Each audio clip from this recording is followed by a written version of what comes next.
Hello everyone, Pallytime here. Welcome back to Heroes of the Storm. I've tried to record a few videos today and it's getting to the point where it's becoming quite frustrating. Most of my games end up with someone leaving. We're stuck with a bot for the majority of the game. I'm not too sure what's up with matchmaking today. Not the actual matchmaking system, but with the people that I'm being matchmade with. Maybe there's like a global crisis going on or something that I'm not aware of. But in order to get out some frustration, we're going to play everyone's favorite ranged assassin, Nova. I'm going to shoot some people. That's today's plan. Locked and loaded.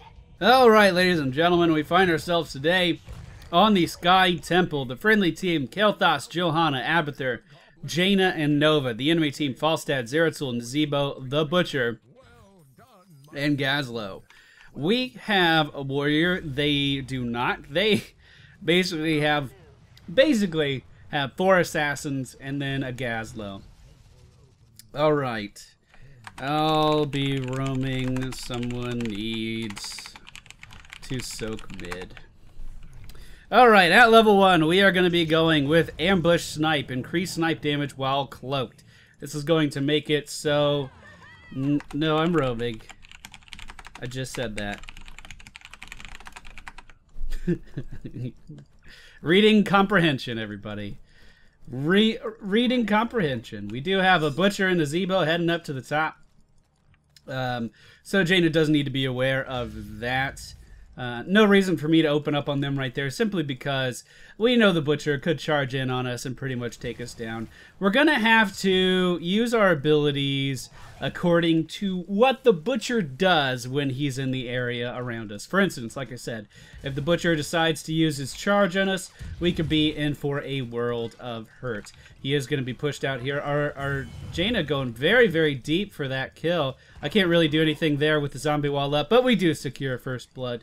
I don't think I would have gone for that personally. I'm feeling a little conservative today, I feel like. Gonna ping that I'm going in for some damage on Falstad here. Here we go, landing the snipe, landing the pinning shot, and we're just gonna force him out of lane.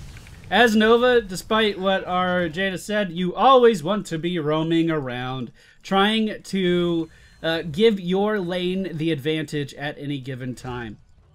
Jaina once again saying she wants to go for top. Zeratul is in the area, so I'm gonna ping him. She does need to be aware of that. Here he is.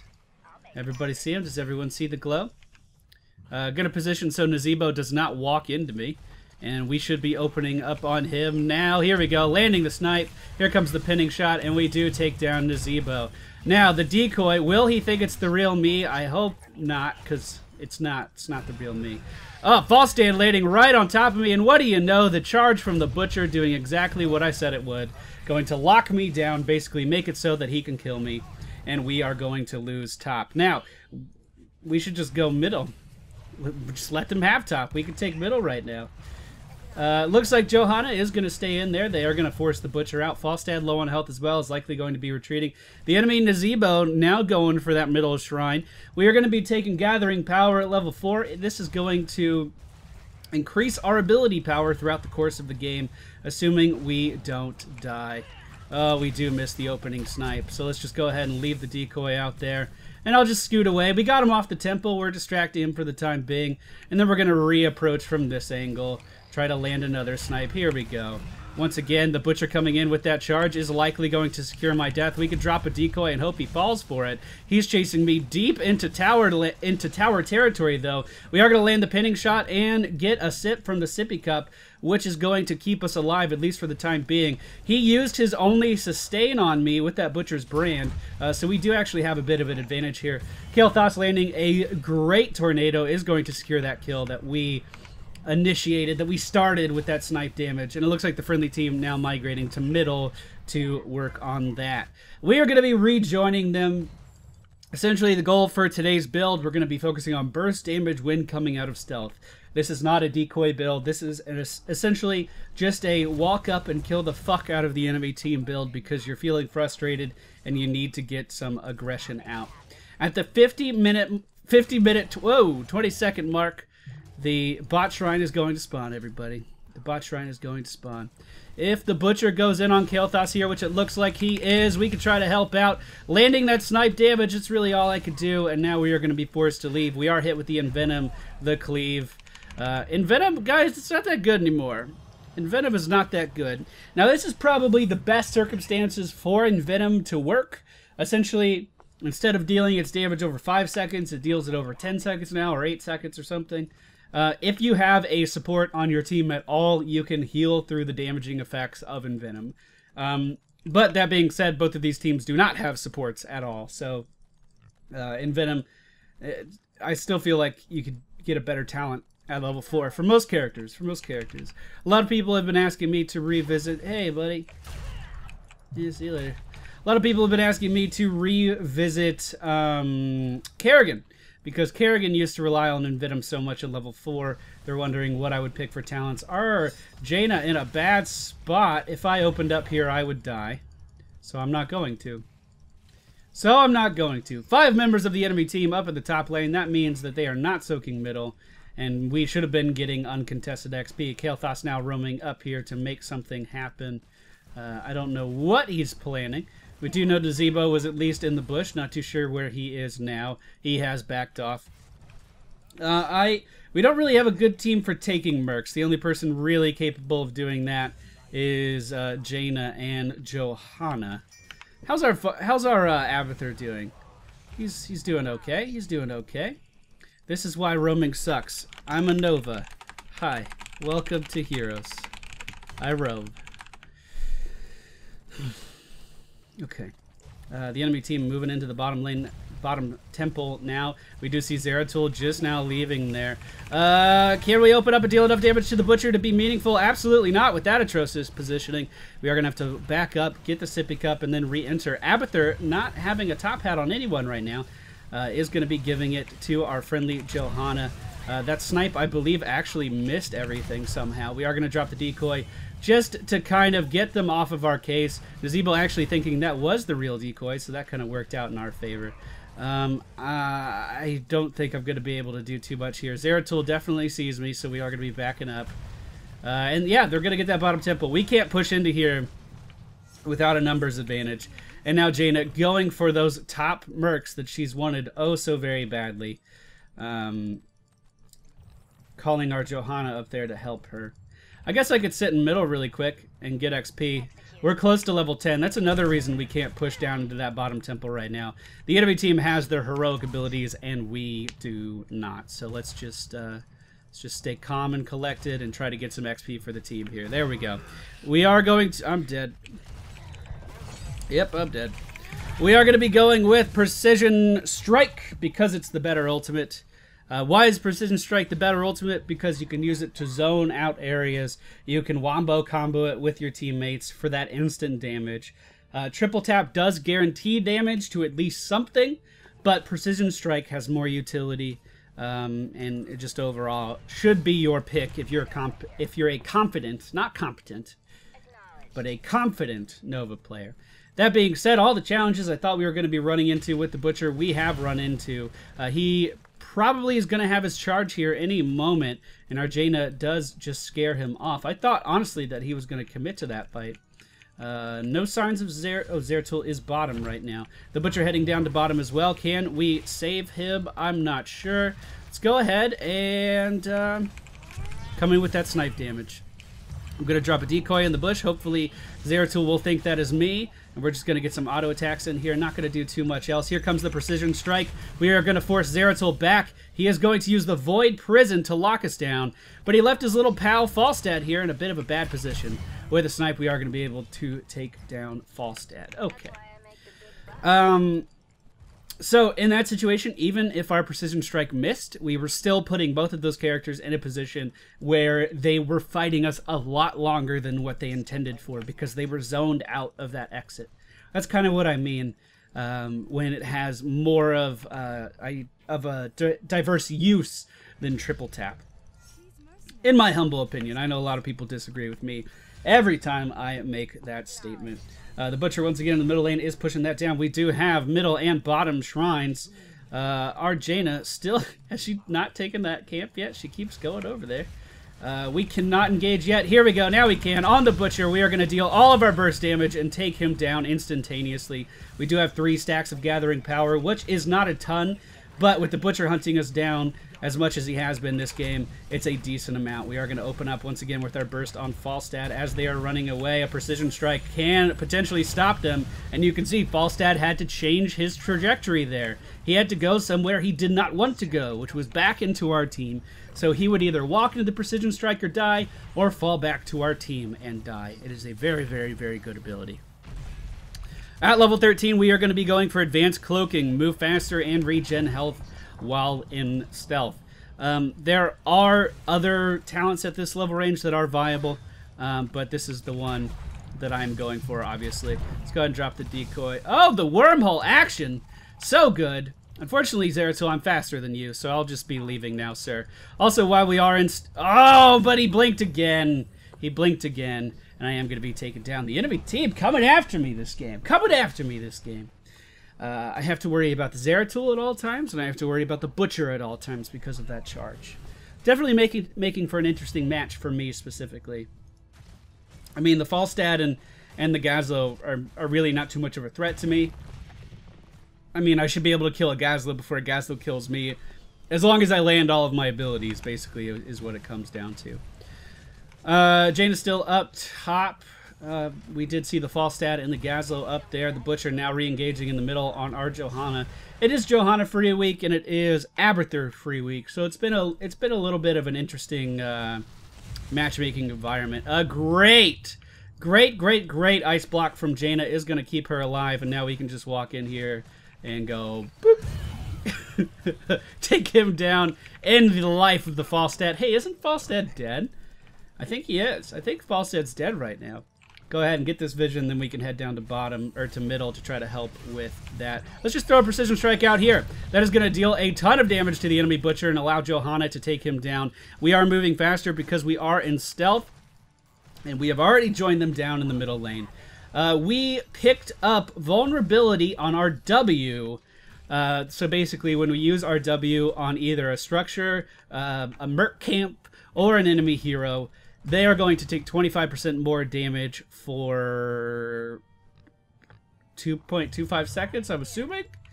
So what that allows us to do is make someone vulnerable to increased damage, land our snipe for a shit ton of damage as long as we do it right after, and then auto-attack with our armor-piercing rounds. So we end up doing stuff that looks like this, which is a ton of damage. I'm sure I don't have to tell you that. That is a ton of damage. We essentially took Falstad out of a fight before a fight even happened, and because of our movement speed, we can actually roam in and possibly take him down, depending on his positioning. It's kind of hard to tell where he went right now. The friendly team gathering down in the bottom lane, the Butcher pushing the top with Nazeebo. They are definitely going to be getting this top temple, and there's not too much I can do about that. Remember, if I reveal myself to the Butcher, which sounds a lot dirtier than it actually is, he is going to engage on me. He is going to take me down without much of a second thought. That's just how his character is designed. So, unfortunately, I cannot do too much up there. Let us make our way down to the bottom. Jaina wants to take this over. We can help her do that. Oh, 1,000 damage on our snipes right now, and we don't even have our full stacks of Gathering Power. Gathering Power is the best talent at the level range at level 4, but it's also kind of hard to stack up when the enemy team has such a strong engage on me as they do right now. We can make our way up top just to see if there's anything we can do. The Butcher likely the one on the temple right now, but yeah. Yeah, let's get out of their way before they move down here. Please don't see me. Okay. I don't think he sees me. I think he just happens to be moving in the same direction as me. As long as Zeratul isn't here, we should be fine. I am going to start to retake this watchtower. Just give us more vision of the area. The Butcher now in the middle lane with Falstad. Kael'thas is going to land that really good flame strike. And then boop, boop, boop. We do take down Falstad. The 1, 2, 3 combo. Alright, let us make our way up to the top lane to just gather up with the team. We do have numbers advantage right now, so the best thing for us to be doing is pushing. or taking an objective. Going for boss right now would not be a terrible idea. Speaking of boss, the Butcher may be doing this by himself. I know he's very capable of doing that, depending on his talents in a particular game. Do I want to poke at these guys? Absolutely. Absolutely, I want to poke at these guys. Terrible ultimate. Terrible, terrible, terrible ultimate. I was expecting him to move much faster, and he did not. So, we have to... Oh, no, I walked into the... Thank you. Thank you, Zeratul. Thank you so much. All right. The snipe going out is going to take down the Butcher. Beautiful, beautiful, beautiful. Zeratul saved us there with the Void Prison. I believe it's free week Zeratul as well. Really weird free week. It's really made for... You don't know what to expect when you're going into matchmaking these days. The Pyroblast coming out on Gazlo. Unfortunately, I killed him before the Pyroblast could connect. Pyroblast is a weird talent still. You don't want to take it in most situations, but that being said, Pyroblast is really, really, really good when the enemy team does not have a support. At this level range, Rewind could increase our damage output, Bolt of the Storm could increase our survivability, and then we could just get another ultimate. We do miss our snipe there. We could just get 2 ultimates. Bolt of the Storm probably the best for me, just because I need to protect myself a bit more. We have not been doing a very good job of protecting our gathering power stacks, and this is just going to allow us to have a little bit more maneuverability on the battlefield. We might even be able to make Juke City a real place. Now, we do have 15 of the 20 kills, 20,000 hero damage, which is not that bad. Remember, as Nova, you're not here to do sustained hero damage. You're here to do burst hero damage. You want to hit someone, and then, God, I'm going to keep missing my snipes, and then you want to hit them hard. You want to hit them very hard. Hit them very hard. Hey, buddy. See, another example of another terrible snipe, actually. But another example of we stopped him from going somewhere with a precision strike. We made it so that escape was not a feasible option for him and forced him back down to us just by casting our ultimate. Now, my follow-through was absolutely abysmal, and it's a little embarrassing that it's going in a video. But I also thought Kael'thas was going to be coming in with a little bit more damage. Not to blame anything on him in that particular scenario. We have taken the top temple. The top temple has dealt a lot of damage to the top tier 2 defenses. The bottom tier 2 defenses also vulnerable for the enemy team, so we're in a pretty decent spot. Actually, we're a little bit ahead of them. On this map, it does feel really snowbally. I believe they are going for boss, so I'm going to ping it, or they could be going for boss. No, there's only 2 of them. Whatever. A danger ping is still relevant because there might be danger there. There's a fucking boss there. He's dangerous. We need to get 16 with 5 stacks. We need to get 16 with 5 stacks. What does that mean? I don't... What does that mean? I have no idea what that means. I don't want to ask either, because he seems like a guy who would be like, God, how do you not know that? I have no idea what that means. Yeah, but they're going for the double symbiote. Means he can give 2 top hats at a time. I'm trying to just zone here for our Johanna. Gonna ping danger a couple times. Can we get some damage out here? We absolutely can. Let's drop a decoy in the bush. Maybe they'll think it's the real me and waste some abilities on it. The Butcher was not amused. Where's he going? He's going here. Uh-oh. Yeah, let's blink out of that. The Pyroblast coming out on Zeratul. Alright, let's reposition this way. We are getting hit by the Gazlo turret, unfortunately. Here we go. Pinning strike. Snipe. 1,000 damage to Gazlo right there, and our Jaina is going to blink in for the kill. Dropping the decoy. Maybe Falstad will think it's the real me. We can come in for an auto attack on him and take him down. Now, Nazebo, the only one remaining under the tower. We can pursue him to the ends of the earth. And hey, I landed my snipe. Look at me. Look at me, I'm good at this game. We could drop a decoy, which is going to allow our Jaina to get out of here without being focused by the tower. And just like that, we turned a pretty good situation into a great situation. Void Prism coming out, but not before Kael'thas can get off his Pyroblast, which is going to take down the enemy Zeratul. Let's make our way to the to the middle temple. I was feeling a little, you know, shaky in my legs after missing all those snipes, but that play reinvigorated me. I'm feeling good.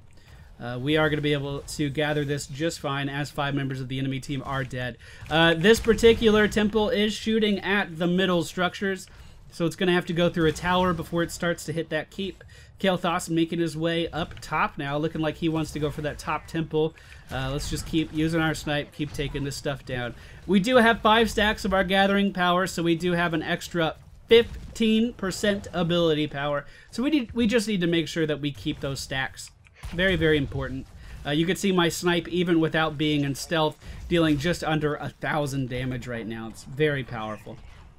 We've taken the middle temple. Now rotating up top, the enemy team is forced to contest us here or likely lose the game. So we definitely need everyone here. Our Jaina just now respawning is making her way up top.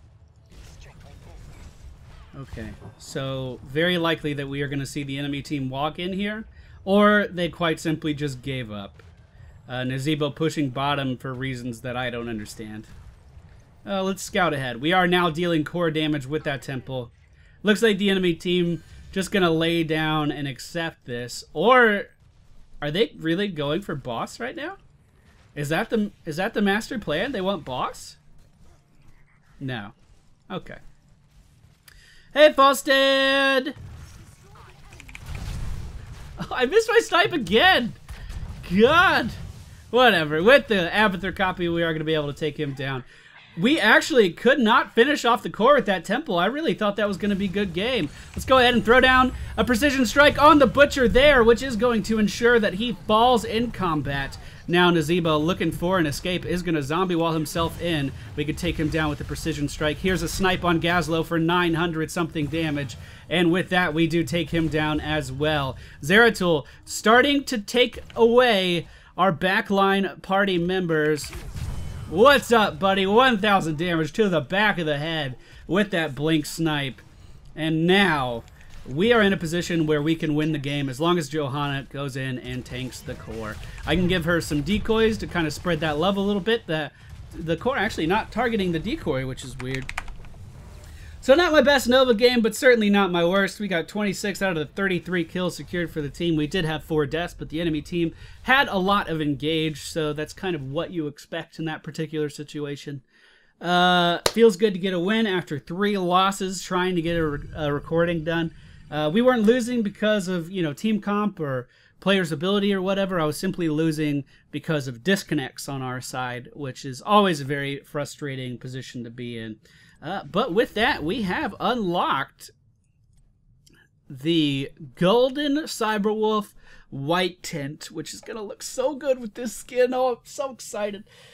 But hey, let me go over my talents again because I kind of skipped over that. My bad. We took Ambush Snipe, which is going to increase our snipe damage by 20% when we're cloaked and the next second after leaving cloak. Gathering Power to increase our ability power, which again goes along with that cloak. Anti-armor shells to increase our burst damage. So once again, the mentality, we come out of stealth, we snipe, we auto-attack, we run away. Level 10 precision strike because it's the better ultimate. Then advanced cloaking, which is going to give me more movement speed and health regen while cloaked. And basically just to allow us to reposition more while we're in stealth.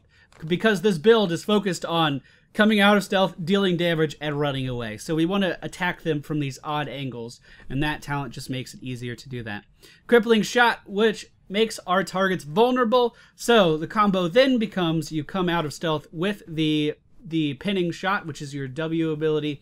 It makes them take 25% damage from the next ability. You instantly snipe within the time frame that you're given. You have 1 second after exiting stealth when that your snipe will still deal more damage. That sentence fell apart. You exit stealth, you have 1 second to deal your damage with snipe.